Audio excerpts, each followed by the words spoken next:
For years parents made me pay all bills while my siblings lived rent-free. At tomorrow's family meeting, I'll hand them eviction notices and I've already changed the locks. For as long as I can remember, I've been the dependable one in the family. The one who always picks up the slack when things go wrong. My siblings call it being the good guy. But now I think they've mistaken my goodness for stupidity. Tomorrow, I'm going to change all that. I've prepared an eviction notice. My best friend, Marcus, is already on lockdown. And once I drop this bomb, there's no going back. Let me take you back to when this nightmare began. It was a Saturday morning about 2.5 years ago. I remember because I was exhausted from work. Quarterly reports always wear me out, and this week had been hell. I was looking forward to a whole day of nothing, just sleeping in and maybe ordering some takeout later. No stress, no people. Then, at exactly 7 a.m., my doorbell went off like a fire alarm. At first I thought I was dreaming. When it didn't stop, I dragged myself to the door, still half asleep. Standing on my doorstep were my brother, Eric, and my sister, Laura, each holding a suitcase. I stared at them, confused, wondering what kind of fever dream I was in. Eric grinned like it was the most normal thing in the world. "Yo! Meet us," he said, his voice way too loud for that hour. "What the hell?" I mumbled, rubbing my eyes. Behind them, I saw my parents' car parked at the curb. I thought maybe they'd come up to explain, but no. Mom gave me a little wave, Dad tapped the horn twice, and they drove off like they were late for brunch. "Okay, what's going on?" I asked, still trying to process what I had just seen. Laura sighed and went inside without waiting for an invitation. Eric followed as if he owned the place. I stood there for a second, debating whether to slam the door and go back to bed. But curiosity and years of being the responsible one got the better of me. Laura sat down in my chair, while Eric flopped down on the couch and kicked off his shoes. "Mom and Dad kicked us out," she said casually. "They said we're 18 now and it's time to take care of ourselves." "Okay, so why are you here?" I asked, already dreading the answer. Eric stretched out like he was settling in for a long stay. "Because we were told you'd help us," he said. "You know, since you have your own place. No kids, no girlfriend, 2 bedrooms seemed like the perfect place." I laughed. I really laughed. "Wait, hold on. You're serious? They just dumped you on me with no warning?" Laura nodded. "Yep. Mom said you'd understand. Oh, and they told us you'd be covering our expenses for a while." Just then, my phone buzzed. I pulled it out and saw a text from my mom. "Help them with money and pay for them temporarily. Thanks, honey, smiley face." I blinked and read it twice. This couldn't be real. I half expected the cameras to pop out, like this was some twisted prank show. "Are you kidding me right now? You don't even have a job." Laura shrugged. "That's why we're here. We'll figure it out. You know, just for a few months." I should have said no. I should have thrown her out right then and there. But something inside me wouldn't let me. Maybe it was the guilt. Maybe I was still in shock. Either way, I said, "Fine. Temporarily." I told myself it wouldn't last long, just enough time for them to get back on their feet. But life has a way of laughing in your face when you make plans like that. The next few weeks went well at first. I bought them separate twin beds and set them up in the guest room. They promised to look for jobs, though I never saw much evidence of that. I gave them pocket money and paid the rent and bills. It wasn't ideal, but I figured we'd make it. Then things started to get weird. One morning I walked into the kitchen to find a random guy making coffee. He introduced himself as Steve, Laura's boyfriend. She said it would be cool if I crashed here. He told me, smiling like he belonged. The next weekend, Eric brought his girlfriend Kayla, and they locked themselves in his room for hours. When I confronted him later, he shrugged it off. "What's the big deal? You weren't even home." This became a pattern. Strangers showed up at random times. Utilities skyrocketed. My apartment began to feel more like a hostel than a home. Every time I tried to talk to them, they brushed me off or made me feel guilty. Come on, Mike, your family. Don't be such a hard ass. The worst part was how my parents acted like I was overreacting when I called for help. You're her older brother, my mom would say. You're supposed to take care of them. They'll get it together soon. Soon turned into 28 months. 28. Damn. Months. And every single day of those 28 months drained my patience. So tomorrow I'm ending it. Forever. The temporary arrangement turned into a never-ending nightmare. At first I tried to keep the peace. I told myself they were young and just needed time to adjust. But by the third month, I knew something was wrong. Neither Eric nor Laura had any interest in looking for work. They spent their days sleeping in and their nights hanging out with friends. I tried to set rules. Simple things: clean up after yourselves, no bringing random people over. They'd nod like they understood, then do the exact opposite. Every conversation turned into a fight. One time I walked in and found Eric hosting a poker game in the living room. There were 6 guys I'd never seen before, beer bottles everywhere, and cigarette smoke filling the air. I lost it. Eric, what the hell is this? Chill, bro, he said, barely looking up from his hand. We'll clean up after. You're not even supposed to have people over without telling me. I snapped. He grinned. It's my home too, man.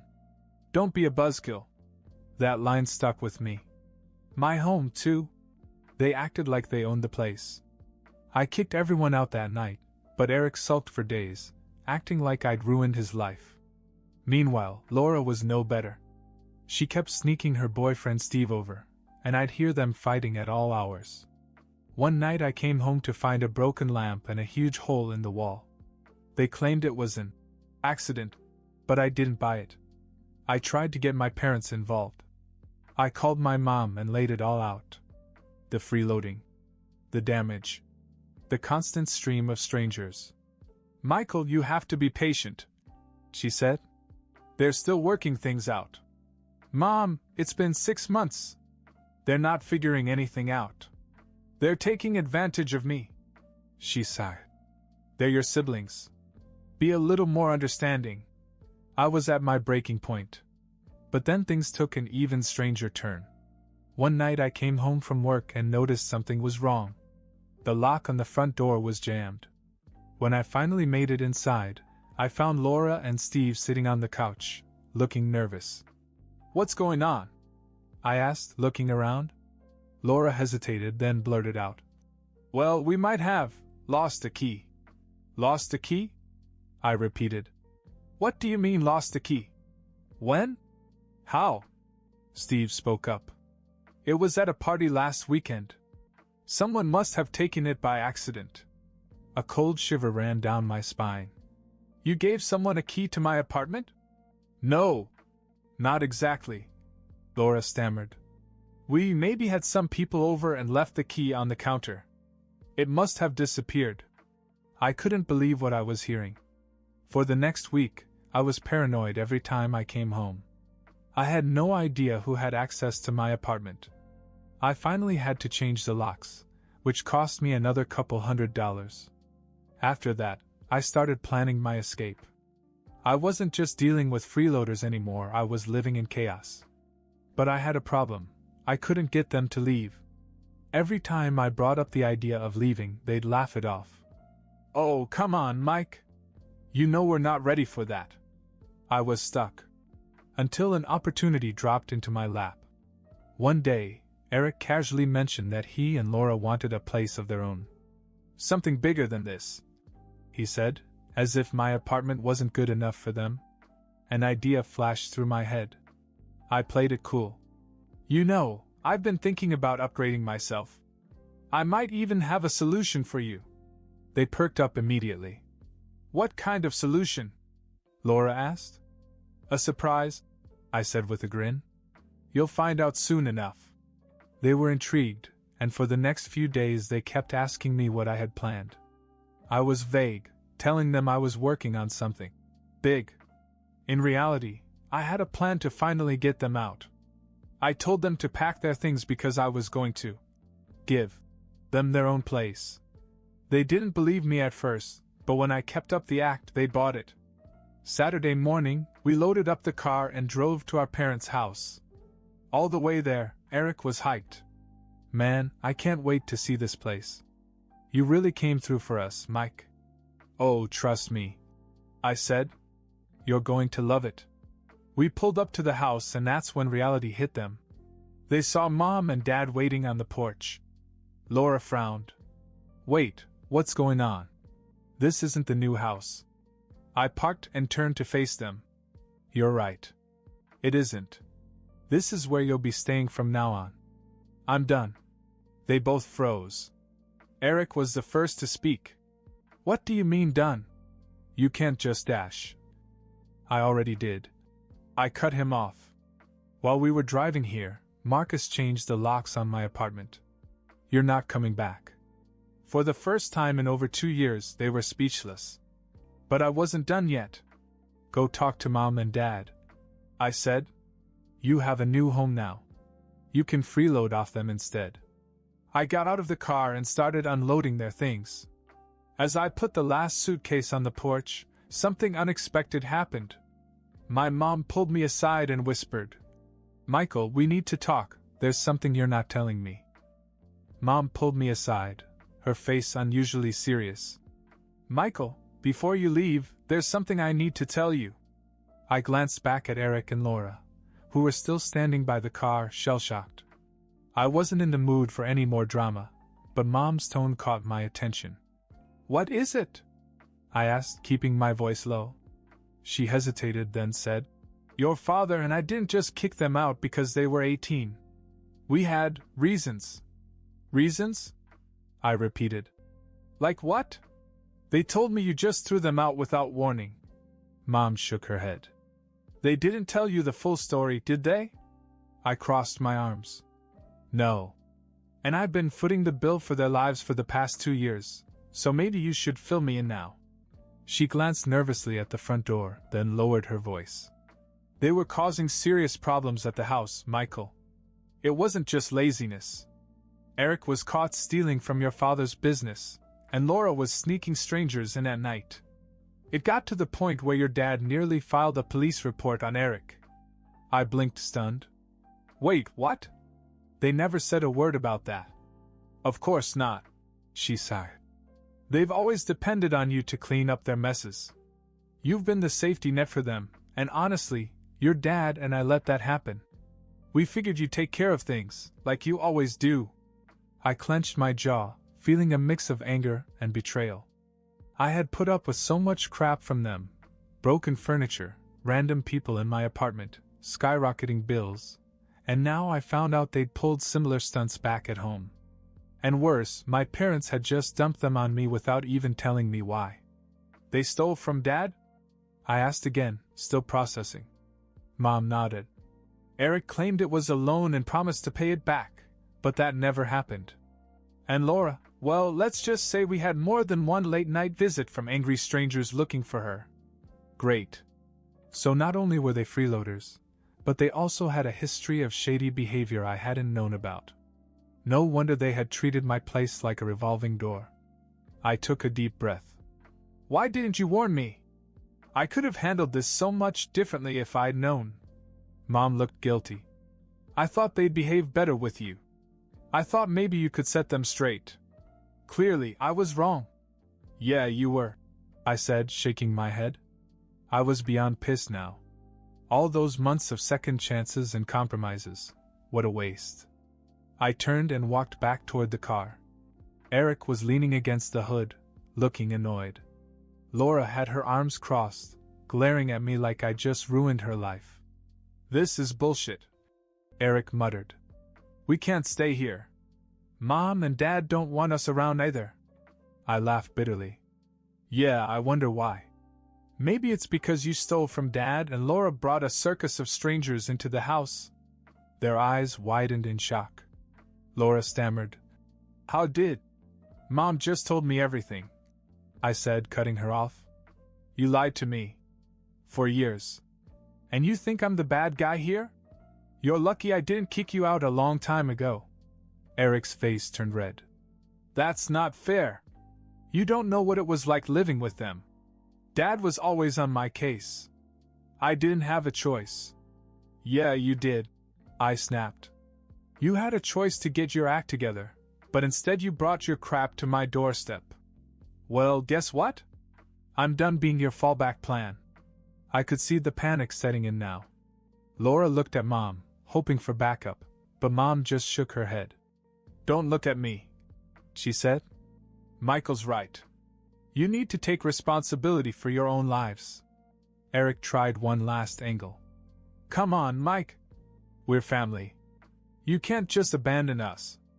I stared him down. Family doesn't treat each other like this. You've been using me for years. So no, I'm not abandoning you. I'm finally setting boundaries. With that, I got in my car and drove off, leaving them standing there with their suitcases. For the first time in 2.5 years, I felt a weight lifting off my shoulders. But as I was driving away, my phone buzzed. It was a text from Marcus. Hey bro, I got the locks changed. But there's a small problem. Call me when you can. A problem? Just when I thought the day couldn't get more insane. After leaving my parents' house, I pulled into a quiet parking lot to call Marcus. He answered on the first ring. Yo, Mike, he said. So, we've got a situation. Okay, what now? I groaned. Did the locks not fit? No, the locks are fine, he said. But I wasn't the only one here today. Your neighbors saw me changing the locks and called the cops. They thought someone was breaking in. You're kidding. Nope. I had to explain that you asked me to do it. The cops were cool about it after I showed them the paperwork for the lock change, but they left you a message. I pinched the bridge of my nose. What kind of message? They said one of your tenants already tried to get back in. I froze. Tenant? Wait, Eric or Laura already came back? Nope. Some random dude. Said he was living there. What? I almost dropped the phone. Yeah, man. Apparently this guy was squatting in your place. Said your sister let him crash there a few weeks ago. I felt like my brain was short-circuiting. Are you serious? There's been a stranger living in my apartment, and I didn't even know it? Yup. Cops kicked him out, though. But here's the kicker. He left behind a bunch of weird crap. Old clothes, a broken laptop, and some mail. Mike, the mail has your sister's name on it. I sat in stunned silence. Mail? That could mean only one thing. Laura had probably been using my address as her legal residence. If that were true, evicting her might be more complicated than I thought. Shit, I muttered. Did they say anything else? Just that you might want to follow up with them. Oh, and I'd check your lease agreement. There might be legal hoops if someone's been using your address. Great. Just when I thought I was done, another mess popped up. I thanked Marcus and hung up. My thoughts were racing. How long had Laura been doing this? And why hadn't I noticed sooner? When I got home, I found the apartment eerily quiet. No more loud music, no dirty dishes stacked in the sink, no random people lounging on my couch. For the first time in 2 years, it was peaceful. But that peace came with a price. There were now deeper problems to clean up. I spent the next few days dealing with the fallout. I called the police to make sure the squatter had really been removed. Then I contacted a lawyer to figure out how to untangle Laura's residence claim. Thankfully, the lawyer told me that as long as I had proof she didn't contribute financially, I had a solid case. Still, I had to file an official eviction notice just to cover my bases. The final twist came when I found something in the pile of junk that Marcus had mentioned, a sealed envelope addressed to me. It was in Laura's handwriting. Inside was a note. Mike, I know I've messed up. I didn't mean for things to get this bad. I'm sorry for everything. I'll figure things out. Thank you for putting up with me for so long. Laura. For a moment, I didn't know how to feel. Part of me was still angry, but another part felt a little relieved. Maybe, just maybe, This was the wake-up call they both needed. It's been a few weeks now. The apartment is finally mine again.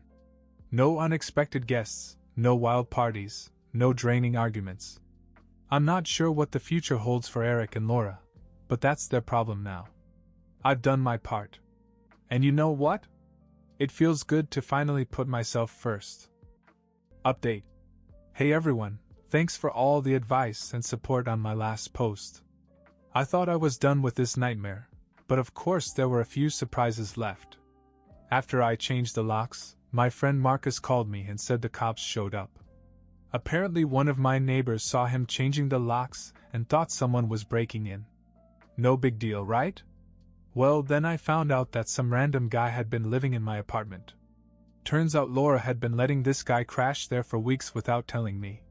He even tried to get back in after Marcus changed the locks. The police kicked him out, but still, WTF? On top of that, Laura was using my address as her legal residence. I had to file an official eviction just to make sure I was in the clear. At least that's all taken care of. The craziest part? I found a note from Laura in her trash. She apologized and admitted that she'd messed up. I wasn't expecting that, honestly. I still don't fully trust her, but I guess we'll see if they finally learn to stand on their own. Anyway, my place is quiet again, and I'm not paying anybody's bills but my own. It's weird not having chaos around me 24/7, but I guess I could get used to its smiling face with smiling eyes.